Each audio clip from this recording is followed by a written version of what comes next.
अस्सलाम वालेकुम everyone, this is me Akbar. Hope so आप सब लोग ठीक होंगे और मेरी वीडियोस आपको पसंद आ रही होंगी।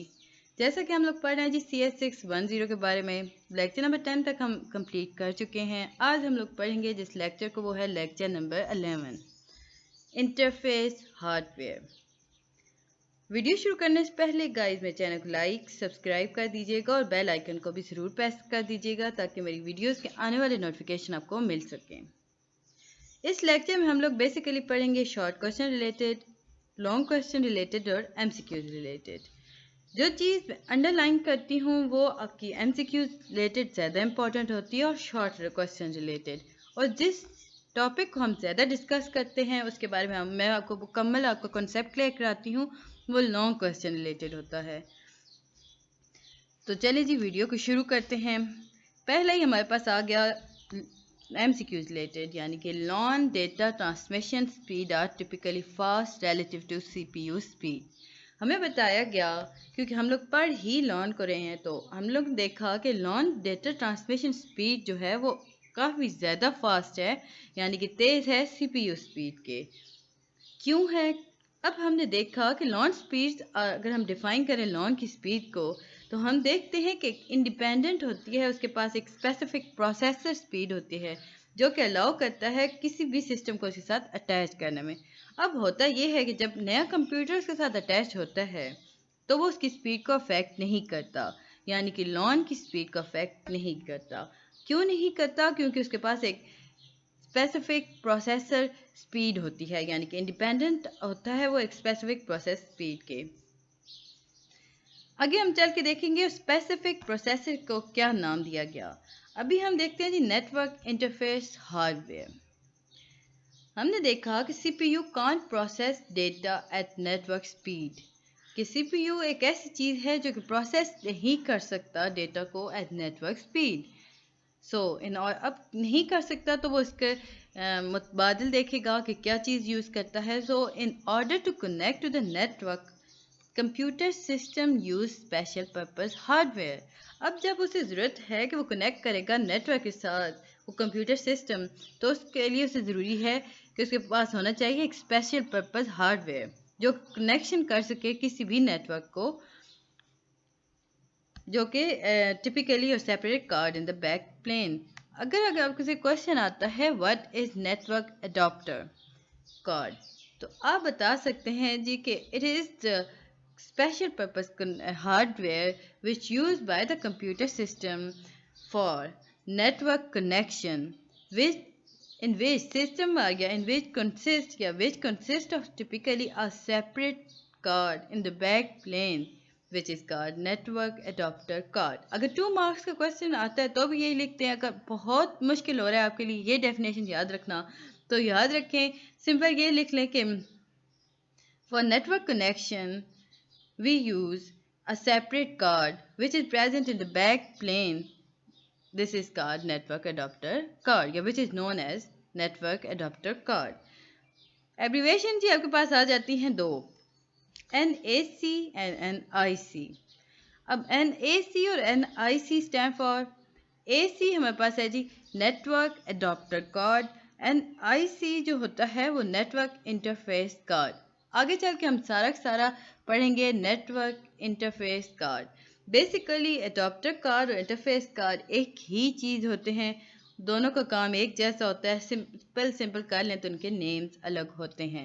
गाइस अगर आप चाहते हैं कि मैं एब्रीवेशन के लिए एक सेपरेट नोट बना दूं तो मुझे बताइएगा, हम कोशिश करेंगे कि हर लेक्चर में से एब्रीवेशन उठाएं और उसे सेपरेट नोट पे पूरा कंप्लीट करके लिख दें, ताकि जब मिड टर्म आए तो मैं आपको साथ वो शेयर कर दूं और आप आराम से एब्रीवेशन को याद रखें। क्यों ज़रूरी है? देखें, इस दफ़ा जो पेपर्स आए हैं वो काफ़ी ज़्यादा, उनमें MCQs थे, इवन शॉर्ट क्वेश्चन, किसी के तो दो क्वेश्चन ऐसे आ गए हैं जिसमें एब्रीवेशन के बारे में सवाल किया गया, बट MCQs में आपके एब्रीवेशन बहुत ज़्यादा यूज़ की गई।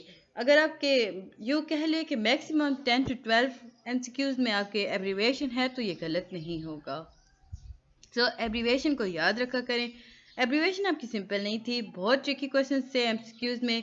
फर्स्ट करें, अगर आपसे एब्रीवेशन में आता है NIC स्टैंड फॉर, MCQs है, आपके पास 4 ऑप्शन है, network interface card, second is network interfacing card, third is network interface coordination, fourth is networking interface card. अब देखिए सारी चीज़ें तो एक हैं, बट इनके थोड़े थोड़े से चेंजेस में हमारा बेसिकली NIC है, नेटवर्क इंटरफेस कार्ड। जब तक आपको ये सही याद नहीं होगा आपका MCQs गलत हो जाएगा। इंटरफेसिंग करेंगे तब भी गलत है, नेटवर्किंग करेंगे तब भी गलत है, कोऑर्डिनेशन करेंगे तो वो तो बिल्कुल ही गलत है। सो याद रखें ताकि आप अच्छे से पेपर अटेम्प्ट कर सकें। आगे चल के हमने देखा कि NIC होता कहाँ है। The connector on NIC at the back of computer then accept cable to physical network. हमने पढ़ा कि NIC जो होता है वो बैक ऑफ कंप्यूटर में होता है। हम डायग्राम के थ्रू देख लेते हैं। अब इसमें यहाँ पे NIC प्रेजेंट है। अब NIC जो होता है वो करता क्या है? अब वो कनेक्ट करेगा दूसरी फिजिकल नेटवर्क्स को एक दूसरे के साथ, ताकि हम आगे चल के मैं आपको सही प्रॉपर दिखा सकूँ ताकि वो काम कर सके। ये देखिए जी, NIC प्लग है जी, सॉकेट के अंदर है। अब ये क्या करता है, ये मतलब नेटवर्क फिजिकल नेटवर्क को एक दूसरे के साथ अटैच करेगा। ये बैक ऑफ कंप्यूटर में होता है। तो अगर इससे आपसे क्वेश्चन पूछा जाता है वे NIC इज लोकेटेड इन, तो ऑप्शन अगर बैक फ्रंट साइड ये लेफ्ट राइट आ जाते हैं तो आपको याद होना चाहिए कि NIC जो होता है वो बैक पे होता है, बैक ऑफ कंप्यूटर प्रेजेंट होता है। ये एक बेसिकली कनेक्टर है जो कनेक्ट करता है फिजिकल लेयर्स को, फिजिकल नेटवर्क्स को एक दूसरे के साथ। अब हम आगे चलते हैं जी, NIC एंड नेटवर्क हार्डवेयर। हमने देखा कि NIC एक कनेक्टर है, वो फिजिकल नेटवर्क को कनेक्ट करता है। तो हमें यहाँ से पता चला कि ये बेसिकली बनाया ही इसलिए गया था ताकि इसके साथ फिजिकल कनेक्टर यूज़ किए जा सके, नेटवर्क को यूज़ किया जा सके। हम लोग शुरू से देख रहे हैं, हम लोगों ने लॉन में बात की तो लॉन की हमने एग्जाम्पल उठाई थी ईथरनेट। आगे भी हम चलते रहेंगे, लॉन में बेसिकली ईथरनेट ही को हम डिस्कस करेंगे। अब यहाँ भी हमें एग्जाम्पल दी गई, देखिए जी, ethernet interface can not be use with token ring. Similarly ATM interface can not be use with FDDI। Token ring को भी हमने डिस्कस किया, FDDI को भी यूज़ किया। तो हमें बताया गया, देखें NIC जो होता है वो फिजिकल नेटवर्क के लिए यूज़ किया जाता है। इसकी एक एग्जाम्पल दी गई कि बताया गया कि ईथरनेट, हमने काफ़ी डिटेल में ईथरनेट इंटरफेस को डिस्कस कर लिया है। होप्स आपको समझ आया होगा। ईथरनेट इंटरफेस जो होता है वो यूज़ नहीं किया जाता टोकन रिंग के साथ। इसी तरह ATM इंटरफेस को हम FDDI के साथ इंटरफेस मतलब कनेक्ट नहीं यूज़ कर सकते, कनेक्टर को यूज़ नहीं कर सकते। अब हमें बताया गया है कि कुछ कनेक्टर्स या कुछ NIC कनेक्टर्स होते क्या हैं या किसके साथ यूज़ किए जाते हैं। सम NIC can be used with different but similar hardware. अब कौन से वो NIC हैं जो कि डिफरेंट यूज़ किए मुख्तलिफ होते हैं एक दूसरे के साथ, बट एक ही हार्डवेयर के साथ यूज़ किए जा सकते हैं। That are thick and thin and 10 base T ethernet, 10 Mbps and 100 Mbps ethernet. चार आपके पास है जी, सॉरी 5 हैं। पहला थिक है, दूसरा थिन है, third is 10 base Ethernet, fourth is 10 Mbps है, थर्ड इज 100 Mbps ईथरनेट है। अब थिक और थिन क्या है, देखें ये दोनों ईथरनेट ही के एग्जांपल्स चल रही हैं हमारे पास। हम लोगों ने देखा लॉन में बहुत सारी जगह पे ऐसा आया कि ईथरनेट यूज़ किया गया, कुछ से एडवांस 10 बेस ईथरनेट को यूज़ किया गया, कहीं 100 Mbps को यूज़ किया गया। बेसिकली ये ईथरनेट ही हैं। अब हमारे पास आगे चलता है जी, NIC एंड CPU प्रोसेसिंग। अब इसमें होता क्या है, ये काफ़ी इंपॉर्टेंट था आपका। NIC contains sufficient hardware, यानी कि sufficient hardware को NIC contain करता है जो कि प्रोसेस करता है data independent of system CPU। यानी कि NIC contains sufficient hardware to process data independent of CPU system या system CPU, in which some NIC contains separate microprocessor। अब ये कैसे करता है, हमने शुरू में देखा कि NIC जो होता है वो थोड़ा सा हार्डवेयर या सफिशिएंट हार्डवेयर को यूज़ करता है ताकि वो प्रोसेस कर सके डेटा को, जो कि इंडिपेंडेंट होता है सिस्टम के ऊपर, यानी कि CPU के ऊपर ये इंडिपेंडेंट होता है। अब इस प्रोसेस के लिए वो क्या करता है, कुछ जो होते हैं ना NIC वो कंटेन करते हैं एक सेपरेट माइक्रो प्रोसेसर को। In addition to this, it is also include analog circuitry interface to system bus, buffering and processing। याद रखिए एनआईसी जो होगा वो जब भी जनरेट करेगा सिग्नल वो एनालॉग सर्किटरी होगा, यानी कि वो एनालॉग ही की तरह काम करेगा। फिर हमने देखा कि NIC look like any other IO यानी I/O device to system CPU। ये NIC जो होता है ये इसकी मतलब ये इसकी इस तरह नज़र आता है जैसे दूसरे IOS डिवाइसेस होते हैं। हम लोगों ने शुरुआत में देखा था IO डिवाइसेस कौन कौन से होते हैं, होप्स आपको याद होगा। The system CPU form message request and send instruction to NIC to transmit data। Basically अगर हम बात करें तो NIC एज अ बॉस काम करता है CPU के ऊपर। अब CPU जो होता है वो पहले एक मैसेज को जनरेट करेगा और रिक्वेस्ट भेजेगा, सेंड करेगा, यानी कि एक मैसेज रिक्वेस्ट को जनरेट करेगा, फिर वो उसे इंस्ट्रक्शन को सेंड करेगा NIC को। NIC को जब इंस्ट्रक्शन मिलेंगी वो चेक करेगा कि आया ये इंस्ट्रक्शन ठीक हैं या नहीं। अगर ठीक हैं तो वो उन्हें फ़ौरन से आगे से ट्रांसमिट कर देगा, अदरवाइज वो उन्हें वापस भेज देगा। NIC also receive interrupt on incoming data. अब NIC जो होता है वो जिम्मेदार किस्म की चीज़ होती है। अब जब उसे कोई डेटा को ट्रांसमिट कर रहा है, अगर उसके अंदर कोलिजन स्टार्ट हो गया है या इंटरप्शन स्टार्ट हो गई है तो उसे फ़ौरन NIC को पता चल जाएगा। Connection between NIC and physical network. अब कनेक्शन किस तरह हो सकती हैं, दो तरीके से हो सकती हैं जी। टू अल्टरनेटिव्स हमारे पास आ गए और एक थिन ईथरनेट वर्सेस दो अल्टरनेटिव्स आ जाते हैं। पहला अल्टरनेटिव क्या होगा, NIC जो होता है वो हमने पढ़ा कि वो सर्किटरी काम करता है, connect directly network medium. NIC connect करता है डायरेक्टली, यानी कि सीधे सीधे जाकर नेटवर्क मीडियम से कनेक्ट कर लेगा। अब जो केबल कनेक्ट करेगी वो एक एडिशनल सर्किटरी को यूज़ करेगी, then that attach to the network medium. इसके बाद हम लोग पढ़ेंगे, ये इसमें इतना इम्पोर्टेंट नहीं था। अब हम चलते हैं जी thin ethernet versus 10 base T। ये भी MCQ से रिलेटेड इंपॉर्टेंट है जी। 10 ईथरनेट 10 बेस T और बोथ ईथरनेट हमने शुरू किया। ये यहाँ पर आपके पास से आ रहा है कि कंपेयर करना है, बैलेंस करना है, आपने बताना है कि 10 Ethernet versus 10 base T differentiate करना है आपने। तो आप शुरू में आप लिखेंगे कि ये 2 मार्क्स का क्वेश्चन आ सकता था। 10 ethernet and 10 base T are both ethernet. The network technology is not limited to one style of connection. हमने बात की कि 10 ईथरनेट जो होता है वो 10 बेस T जो होते हैं ये दोनों सिमिलर होते हैं, ईथरनेट्स होते हैं जो नेटवर्क टेक्नोलॉजी को यूज़ करते हैं, वो वन स्टाइल ऑफ कनेक्शन ही काम करेगा। इसके बाद हम देखते हैं जी थिक ईथरनेट वायरिंग। हमने अभी थिन के बारे में पढ़ा, अब हम थिक ईथरनेट के बारे में पढ़ेंगे। अब थिक ईथरनेट में होता क्या है, ये यूज़ करता है कॉक्स केबल को, AUI केबल। हम लोगों ने पीछे भी एब्रीवेशन देख ली थी AUI की। तो AUI केबल जो होता है वो ट्रांसीवर करता है, ड्रॉप केबल करता है जो कि कनेक्ट करता है NIC को ट्रांसीवर के साथ। AUI cable carries digital signal from NIC to transceiver. अब होता ये है कि जो AUI होता है वो ये जो ख़ास केबल होती है ये कैरीज करती है डिजिटल सिग्नल। फिर से हमने पढ़ा NIC जो होती है वो काम करेगी एनालॉग पर, बट जब AUI की हम बात करेंगे स्पेशली या स्पेसिफिक तो हम देखेंगे कि ये डिजिटल सिग्नल को जनरेट करता है या कैरी करता है। अब AUI जो होता है वो कैरी करेगा डिजिटल सिग्नल को जो कि NIC में प्रेजेंट तो थे, बट NIC जो होता है वो ज़्यादातर एनालॉग को जनरेट करेगा, फिर उसे उठा के वो ट्रांसीवर को देगा ताकि वो मैसेज सेंड हो। अब जो ट्रांसीवर्स होता है वो जनरेट करते हैं analog signal on coax cable. अब जो आगे चल के हमने देखा कि ट्रांसीवर भी जनरेट करते हैं एनालॉग सिग्नल को। अब वो कहाँ के एनालॉग सिग्नल को जनरेट करेंगे, वो कॉक्स केबल पर।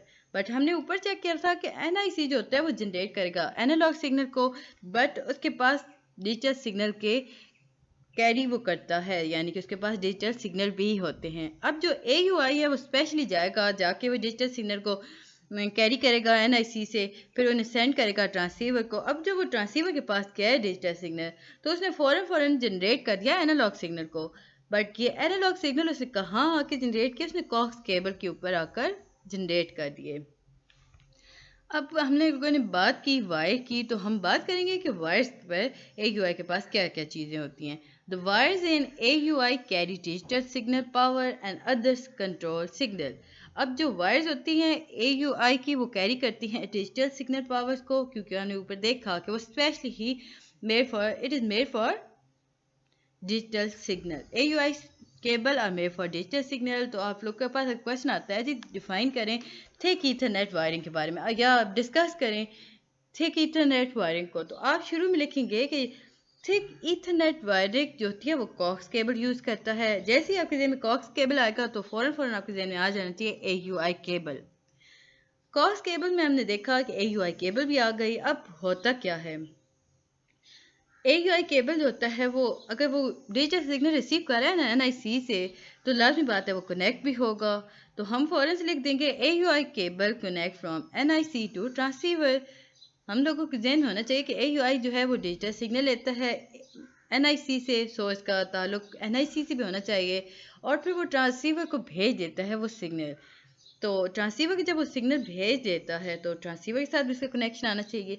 तो हमें पता, हमारे जहन में आ गया कि AUI जो होता है वो कनेक्ट करेगा NIC को ट्रांसीवर के साथ। अब जब ये हमने लिख दिया काफ़ी है, बट 5 मार्क्स क्वेश्चन आता है तो ये नॉट इनफ है। मार्क्स तो आएंगे बट कम आएंगे। सही मार्क्स के लिए आपको आना चाहिए कि AUI जो केबल होती है वो कैरीज करेगी डिजिटल सिग्नल को जो कि होते हैं NIC से। सो हम लिखेंगे कि AUI cable carries digital signal from NIC to transceiver. The transceiver generates analog signal on coax cable. The wire in AUI carries digital signal power and other control signal. Thick Ethernet also requires terminator to avoid signal reflectance. ये एक और important point था, ये diagram देख लें जी। ये AUI cable है, ये हमारे पास थिक ईथरनेट केबल चल रही है, और ये जो बॉक्स हमारे पास आ रहे हैं ये वाले, ये हमारे पास ट्रांसीवर्स हैं। ये हमारे पास 3 ट्रांसीवर्स यूज़ किए गए हैं, और ये यहाँ पर आकर हमारे पास टर्मिनेटर आ गया है। यानी कि ये सारी तीनों की तीनों AUI केबल्स हैं, ये तीनों कंबाइन करके AUI केबल्स हैं। ये कनेक्ट हैं इसके साथ, सर्वर्स के साथ। होप सो आपको ये सब समझ आया होगा। हम लोगों ने बात की थी कि थिक ईथरनेट केबल, फिर हमने AUI केबल्स के बारे में बात की, इससे कनेक्ट किया हमने। ये हमारे पास NIC केबल्स हैं, तो इसके साथ हमने सॉरी ये यहाँ पर NIC केबल्स आएंगी यहाँ पर, क्योंकि ये हमारे पास ट्रांसीवर्स हैं, ये हमारे पास NIC केबल्स हैं, ये AUI केबल्स हैं, ये थिक ईथरनेट केबल है। अब ये देखें यहाँ पे कनेक्ट हो रही है ना AUI इसके साथ, फिर ये ट्रांसीवर के साथ भी कनेक्ट हो रही है। यहाँ से ये सिग्नल उठाएगी ना डिजिटल वाले, यहाँ पर भी इसके पास डिजिटल ही है। जैसे ये ट्रांसीवर के पास पहुँची, इसे इसने यानी डिजिटल दिया, तो फ़ौरन इस ट्रांसीवर ने क्या किया, जनरेट किया एनालॉग सिस्टम को। यहाँ पर आके इसने एनालॉग बना दिया। अब यहाँ पे थिक केबल बता तो रही है डिजिटल, बट जैसे ही वो ट्रांसीवर के पास पहुँचेगा वो फ़ौरन से एनालॉग में हो जाएगा। यहाँ पर ये देन हमें इसके ट्रांसीवर जो होता है वो टर्मिनेटर यूज़ करता है। So this diagram discuss everything. सो आपको मेरा ख्याल तो है कि आपको समझ आ गया है। जो चीज़ नहीं समझ आ रही वो मुझसे पूछ लीजिएगा। तो चलें जी, चलते हैं हम नेक्स्ट टॉपिक की तरफ, that is connection multiplexing. What is connection multiplexing? In some circumstances, transceiver may be inconvenient. हमने देखा कि कुछ ऐसे असरात या कुछ ऐसी जगह भी होती हैं जब वो ट्रांसीवर काम करना इतना इजीली वो काम नहीं कर सकता। अब वो कौन से हो सकती हैं? वर्क स्टेशन इन लॉन के अंदर जो वर्क स्टेशन पाए जाते हैं उनके अंदर। तो इसके लिए हमें ज़रूरत आई मल्टीपल कनेक्शंस की। सो हमने यूज़ किया कनेक्शन मल्टीप्लेक्सर को। अब उसने क्या किया, कनेक्शन मल्टीप्लेक्सर नाम ही से जाहिर है कि वो कनेक्ट करेगा डिफरेंट मल्टीपल कंप्यूटर्स को एक सिंगल ट्रांसीवर के साथ। तो connection multiplexer connect multiple computers to a single transceiver. ई computer AUI cable connect to connection multiplexer. हर कंप्यूटर जिसके पास AUI केबल है वो फ़ौरन से कनेक्ट करेगी कनेक्शन मल्टीप्लेक्सर के साथ।